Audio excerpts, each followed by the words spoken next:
Magandang araw po sa aking mga minamahal na kababayan, Luzon, Visayas at Mindanao.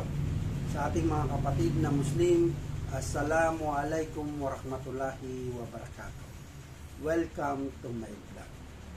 Narito na naman po tayong muli para sumagot sa inyong mga katanungan. Pero bago yan, sa mga hindi pa nag-subscribe, pwede po bang pakiclick muna ang ating subscribe button? Salamat. Para sa mga nanonood ng vlog natin ngayon, ang tatalakayin natin ngayon ay tungkol sa issue kay Alice Goho. Yes, Alice Goho. Alam niyo mga mahal ko mga kababayan, no? Maraming mga tanong ang ating naririnig. Mga ilang linggo na rin ang nakakaraan. Pag-usapan natin yan.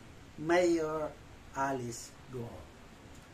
Ano nga ba ang pinagmula ng kanyang yaman, ganun lumaki siya sa farm? Ayon sa kanya. Sa kanya na po nagmula yan. Tingnan niya. Sa kanya na nagmula, nagaling siya sa farm. So, titignan nyo may kung ang isang farmer pala ay pwedeng yumaman ng ganun-ganun na lang, ano? Ay, farmer din po ako eh. Lumaki din po ako sa farm. Pero mahirap pa rin. No? So, himay-himay natin yan. Ito yung mga katanungan lamang po, ano? Tingnan nyo, lumaki daw siya sa farm. Sige, pag-aralan natin maigi, ano? Kung halimbawa, nagnegosyo siya, kumita siya o magandang ano. Pati edad niya, tingnan natin.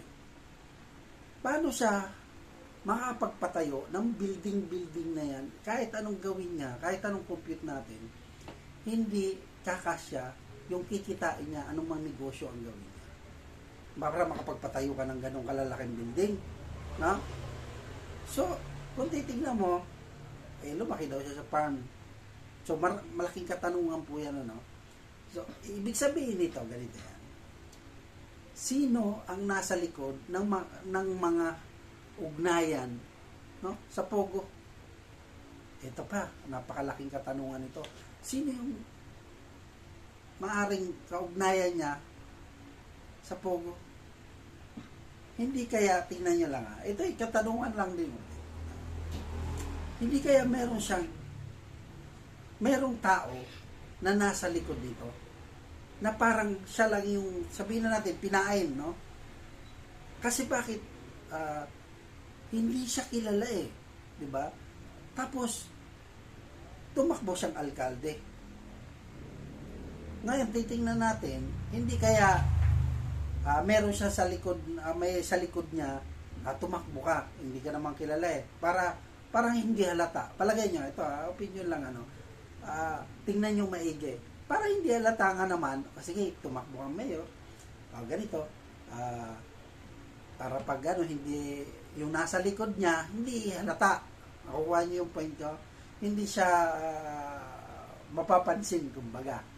So, dahil hindi naman kilala itong taon to, nakatakbo ka bilang mayor. At ito yung sistema na ginagamit niya at ginawa niya. Tingnan nyo lang mayor. Kasi, paano siya nakalabas ng bansa? Ito yung mga katanungan na ano. Paano siya nakalabas ng bansa? Tingnan nyo. Ang isang wanted sa batas, di ba? Yung hustisya natin, tingnan mo kung gaano siya ka-lousy. Di ba? Ayon sa kwento sumakay daw ng bangka. Kahit sumakay ka pa ng bangka o ano man sinakyan mo, unang-una, aba, ano yan, libre? Di ba? Na para umano ka lang, parang tumawid ka lang sa kabilang tubig dyan, no? Isa pa, ang bawat bansa, meron niyang boundary. Bago ka lumampas dyan, ay huli ka. Diba? Kasi hindi ka talaga papayagan. Imagine mo, siya ay parang napakasimple na kung saan siya nakarating, no?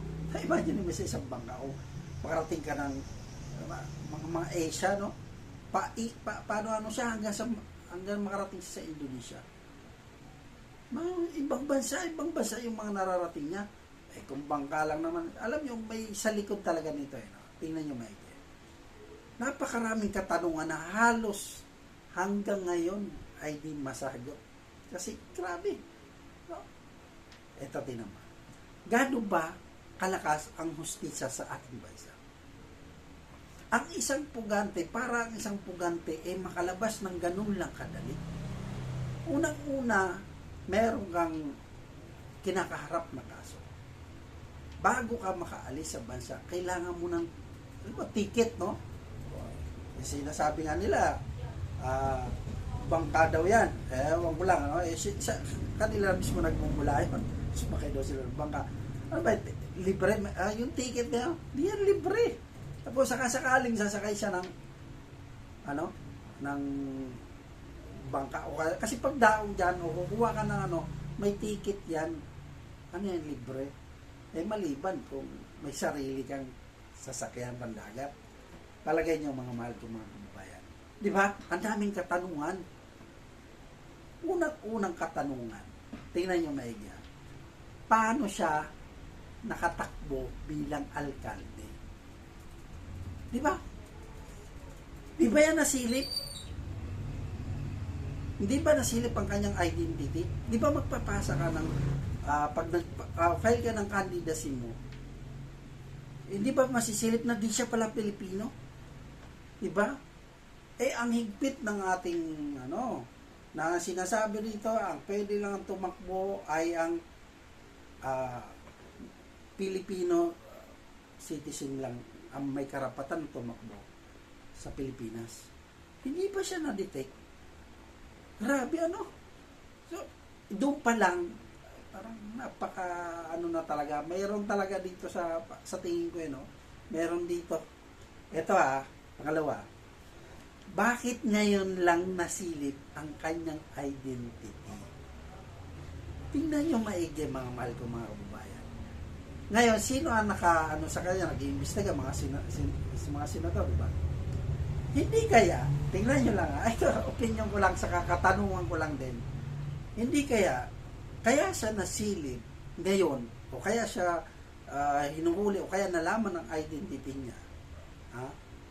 Kasi, baka may plano siyang tumakbo bilang senador, o baka nakikita ng ibang kalaban niya na ganun siya kalakas. Diba? Ganun siya kalakas para sa kanila. So parang banta, So silipin natin ito, kumbaga. Kasi ang dami na nitong pera, daming kayamanan na. Imagine mo, ang isang hindi Pilipino nakatakbo pang bilang mayor, naging mayor pa. Tingnan mo maigi, Kaya yung sinabi ko kanina, na baka may nasa likod may nasa likod nito, para tumakbo ang hindi isang kilala, tapos ganito kayaman, o ngayon lang nila sinilip, kasi baka mamaya malakas to, bilang katunggali, baka mali mo tumakbo ng mas mataas na posisyon, yun ang ito lang tingnan niya. Marami naman Chinese na nakaupo sa ating bansa. Pero bakit siya lang ang nasilip? Di ba? Titignan niya yung pinakano. Tapos, ito pa. Nalaman tuloy ang yaman niya. Napakayaman niya. Para magpatayo ka ng mga Pilipino. Tapos sabihin na natin na inano siya ng mga pogo, Ngayon, paano ka maano na hindi ka naman ganun kayaman? Hindi ka naman kakilala. Kaya napapaisip tayo na meron ditong nasa likod. Maraming mayaman pero di nasisilip. Ito siya talagang iniisa-isa. Ito lang to. Ang tanong ba rito, wala nga bang kasabwat sa mga opisyal ng gobyerno? Or nasa ilalim nito? Kasi kung titignan mo maigi, nakalabas siya ng ganun-ganun lang sa ating bansa.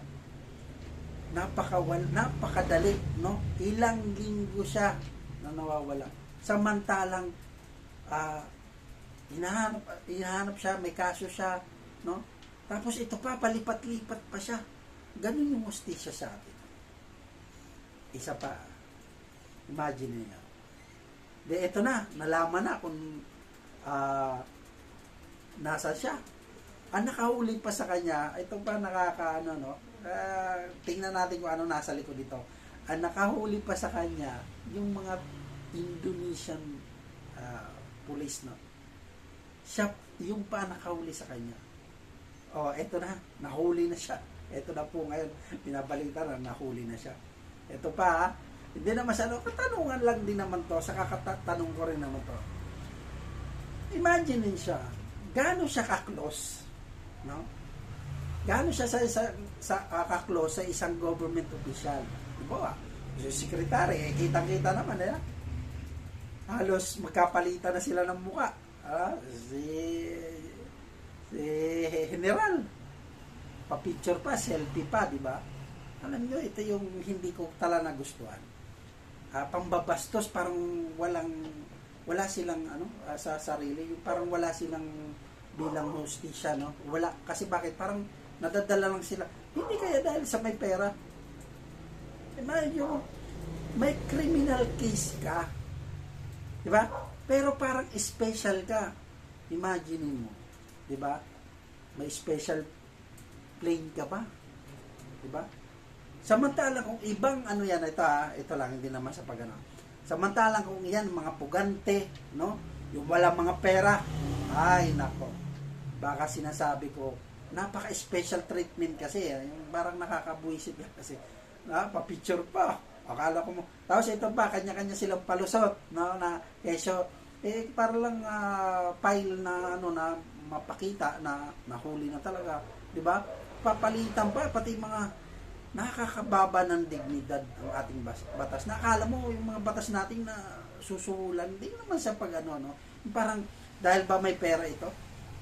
'Di ba? Dahil mayaman, napaka-special ng treatment sa kanya. Or baka dahil protektado siya. Yun lang naman katanungan no? Imagine para sa isang si Secretary Abalos pa mismo ang pumunta. Samantala, ang dami naman yan, pati si General, ang dami naman dyan. No? Meron tayong Foreign Affairs na Secretary Foreign Affairs na nangangatawan bilang sa ating bansa. Ikaw pa na Secretary, di ba? Para tayo embassy. Para i-deport yan pa uwi sa Pilipinas. O, di ba?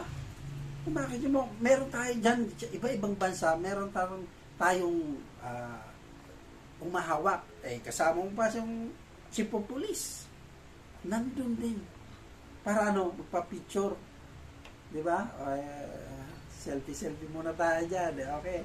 Si Alice Gotuan, tuwa. Di pag napaka-special talaga.